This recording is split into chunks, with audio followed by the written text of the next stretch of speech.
Já falamos aí das tecnologias periféricas, digamos assim, mas a gente queria puxar um pouquinho e fazer um quadro falando sobre consoles. E a gente vai começar falando de Xbox, porque a gente falou um monte de Nintendo quando o Guilherme estava vindo, né? E a gente tem Xbox, tem PlayStation, mas acho que Xbox, pra gente dar esse pontapé inicial aí, é válido. E é curioso, porque a gente fala muito de Nintendo, por mais que a gente seja PC Gamer, a gente fala muito pouco de Microsoft, que é dono do Windows, que é a questão do PC e etc. Justo. E também eu acho que hoje, principalmente, o Xbox e o PC, eles são indissociáveis.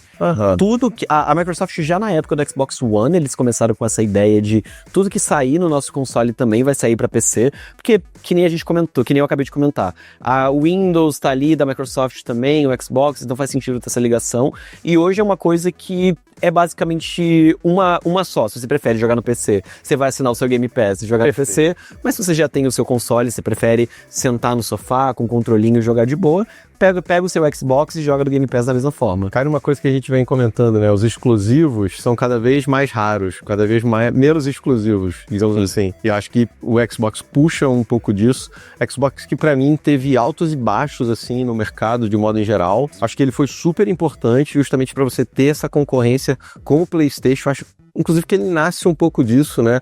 A Microsoft viu que a Sony estava ganhando um espaço muito grande ali com o PlayStation e ele entra com o Xbox para fazer essa concorrência. É muito interessante porque o primeiro Xbox, o nascimento do primeiro caixotão, ele vem para preencher o vácuo da terceira empresa que estava disputando. Durante os anos 90 e o começo dos anos 2000, a gente tinha Sega, Nintendo e Sony disputando. A Sega sai do mercado de consoles do Dreamcast, só que eles firmam uma parceria ali, mais ou menos por cima com a Microsoft, para lançar o Xbox. Tanto que o Xbox original, ele tem alguns dedinhos da Sega, ele tem alguns dedinhos de Dreamcast ali naquele meio e ele preenche essa lacuna. Porque quando a Sega ela sai do mercado de consoles e decide virar só uma publisher, só realmente fazer jogos, aí fica esse espaço vago, a Microsoft entra para ser o console do true gamer, digamos assim. Legal. Eles chegam com a ideia de nós temos um computador em formato de console. Nós temos um computador de última geração da época para você, PC gamer, que quer jogar no conforto da sua TV, no conforto com um controle, poder curtir, poder jogar também. E aí na época do 360, com o PS3, aí sim, fica aquela console war absurda de ver quem tem o melhor gráfico, quem tem as melhores franquias, quem tem o melhor online, quem tem o melhor tudo. Então a Microsoft, ela entra meio que nesse vácuo de console que a Sega deixou. Esse é o 360, que foi em 2005, e ele foi um dos grandes expoentes aí pro Xbox, né? Acho que, inclusive, se eu não me engano, foi o melhor, assim, o mais hypado, que teve mais jogos interessantes. Ele saiu antes ainda do PS3 na época e, pra mim, esse foi o grande sucesso, assim, do Xbox, o 360. Antes deles virem com as inovações, que eu acho que é legal de falar também, né? Mas aí falando de console em si. Sim, o console em si, ele vem com muitas coisas interessantes, porque para além dos jogos em si, porque o Xbox original, ele teve os seus Halos, ele teve lá os seus jogos interessantes, mas ele não tem tanta coisa a ser jogada, digamos assim. O 360, ele já vem com exclusivos de peso, ele vai vir com o nascimento da franquia Gears of War, ele vai vir com o Halo muito mais desenvolvido, vai realmente com a Microsoft tentando adentrar nesse mundo de videogames, se estabelecer como um console de peso, tanto que eles até compram empresas renomadas. A Rare é comprada pela Microsoft nessa época, a gente vai ter os Viva Pinatas, vai ter tentativas de Banjo e etc, para tentar desenvolver uma fanbase. O Kinect, que eu dei uma zoada no bloco anterior, ele também foi muito relevante pro Xbox, que a galera queria jogar o Just Dance, queria jogar o Kinect Adventures. Eu, particularmente, que vivi nessa época de Xbox 360, se alguém da rua tinha um Xbox com Kinect, era o evento. A gente vai na casa de fulano jogar o Kinect, porque é sem controle e tal, a gente vai se divertir e tudo, para além da acessibilidade. Ele era um console um pouquinho mais barato, porque ele rodava com DVD, não rodava com Blu-ray. Então, quando você vai comprar um jogo de PS3, ele é um pouco mais caro por causa da mídia e etc. E também tem uma questão que foi um vacilo da Sony. A Sony tinha um kit de desenvolvimento do PS3 que só a Sony entendia. Era muito difícil fazer jogos pro PS3. Então as publishers, elas pensavam, eu posso fazer um jogo PS3 pro Xbox 360. O Xbox 360, ele é um PC. Eu já sei como é que ele vai funcionar. E o kit de desenvolvimento do PS3 é uma coisa que ninguém sabe como funciona. Vou fazer pro Xbox. Cara, e foi Call of Duty, Red Dead Redemption, Alan Wake, Mass Effect, uma série de jogos assim que botam o Xbox 360 como um grande console, que fez realmente um marco na história dos videogames. Sim, ele traz o primeiro console em que se jogar online é algo normal. Você tem um online lá no PS2, tanto que se vocês verem os PS2, tanto o Slim quanto o Fat, ele tem uma entradinha pra Ethernet, e tem alguns poucos jogos, no Need for Speed Underground 2, se não me falha a memória, ele tem suporte pra online no PS2, só que quem jogava online no PS2? Não existia online play no PlayStation, mas aí o Xbox 360, ele vem com uma placa de Wi-Fi, ele vem com a Xbox Live Gold, que também era um serviço muito interessante, porque além de você ter uma assinatura pra jogar online, você recebia jogos de graça, você pagava uma assinatura ali, foi o início, o proto Game Pass, digamos assim, porque você pagava a sua assinatura pra jogar os seus Call of Duty, jogar os seus Battlefields online, mas você sempre ganhava 2 joguinhos ali de graça, tinha alguns descontos. Eu tive Xbox 360 na minha adolescência, então eu joguei bastante esse console, e muito da minha biblioteca era da Gold. Então eu tive a oportunidade de jogar Bayonetta, que é um hack and slash que eu gosto muito, eu acho ele maravilhoso, porque ele ficou de graça na Live Gold, aí eu peguei o jogo, etc, e eu consegui curtir ele. E esse lance do online é maneiro porque traz outras coisas. Os achievements, por exemplo, e as conquistas, que é algo tão comum, foi introduzido, foi uma inovação que o Xbox trouxe, né?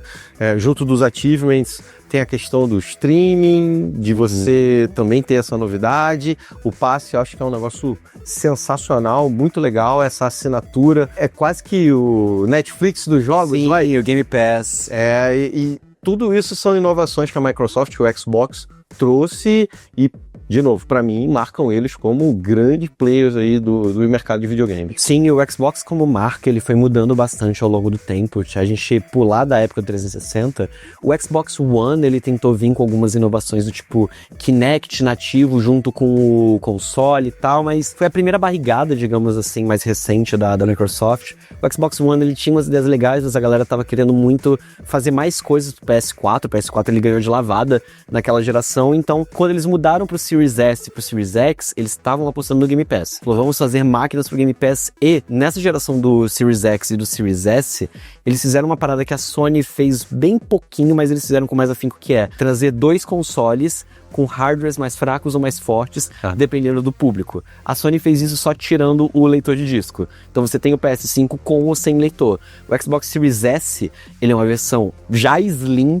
do Xbox Series X, e ele já vem um pouquinho mais fraco, tal, para ter um preço mais acessível, para considerar o gamer, que ele vai já assinar o Game Pass, ele vai querer jogar um pouquinho mais de boa, não precisa de estar com 4K, 60 FPS, com tudo no talo. É realmente o cara que ele vai jogar o Fifinha, vai jogar o GTA, vai assinar o Game Pass e ver o que tem ali de brincadeira pra ele, e depois ter todo esse crossplay com o PC, de você começar a jogar no Xbox e depois vai pro PC, você tem o mesmo jogo, você vai começando essa questão que realmente os exclusivos, eles não existem mais, muito por culpa da Microsoft. Então agora que a gente tem Last of Us no PC, a gente tem God of War no PC, é muito por conta dessa ideia da Microsoft de vamos fazer o nosso console também conversar com nossos computadores. E é engraçado a gente ver como a indústria, como o nosso mundo vai mudando, né? Porque você sai de um exclusivo para agora tem em geral, e aí um sistema de assinatura, e agora você de repente não precisa nem ter mais videogame, você consegue jogar com assinatura direto na televisão. A gente comentou um pouquinho disso aqui já no podcast, e essas coisas todas vão se juntando, vai formando um ecossistema que eu acho que fica cada vez mais fácil para a galera poder jogar, se divertir, aproveitar esse mundo. Sim, querendo ou não, a Microsoft, para além de todas as inovações de hardware e dessa questão da indústria,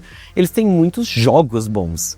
Que nem eu citei, a franquia Gears of War é uma franquia que nasceu no 360. Perfeito. E ela refez o jogo, a forma que a gente tem jogos em terceira pessoa de tiro, sempre pegar aquele cover, ir lá, atirar, etc, ser um pace um pouquinho mais acelerado. O Halo fez um nome para si mesmo dentro da Microsoft, e eu gosto muito como eles tentam inovar, de trazer franquias novas com ideias diferentes. Na época da Xbox One a gente teve Sunset Overdrive, que é um jogo que eu gosto muito até hoje, é um jogo de terceira pessoa, de tiro, um pouquinho mais maluco, um pouquinho mais punk da cabeça. O Hi-Fi Rush, ele vai também um pouquinho nessa ideia de ser um jogo hack and slash, mais de ritmo e beat'em up, tudo misturado. Então o que eu gosto muito é que a Microsoft, ela sempre tenta inovar, ela sempre tenta trazer uma ideia de jogo diferente. Dead Rising, por que não fazer um jogo de zumbi dentro de um shopping, que a graça é você catar o que tá ali dentro do shopping e fazer as suas ferramentas, fazer as suas armas. Dead Rising é uma franquia que eu gosto bastante da Microsoft, então eu gosto muito de ver como a Xbox,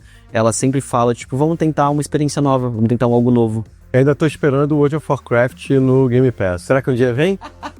Eles compraram a Blizzard. Compraram a Blizzard. Inclusive, é uma esperança que eu tenho de um dia a Blizzard voltar a ser o que era, pelo menos mais ou menos, vai?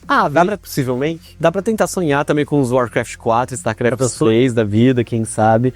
Fora essas outras publishers que a Microsoft tem no seu guarda-chuva, né? Agora a Activision, Call of Duty é deles, cara. Sim. Call of Duty tá na mão da Microsoft agora. As parcerias que ele tem, porque quando você assina o Game Pass, você também tem o EA Play. Sim. Então pra galera que quer curtir os jogos de esporte e etc, também vai ter isso. E o Game Pass, ele dá essa acessibilidade, digamos assim, essa democratizada nos jogos, porque você não precisa comprar um jogo. Você joga meio que você tá afim ali com base no catálogo.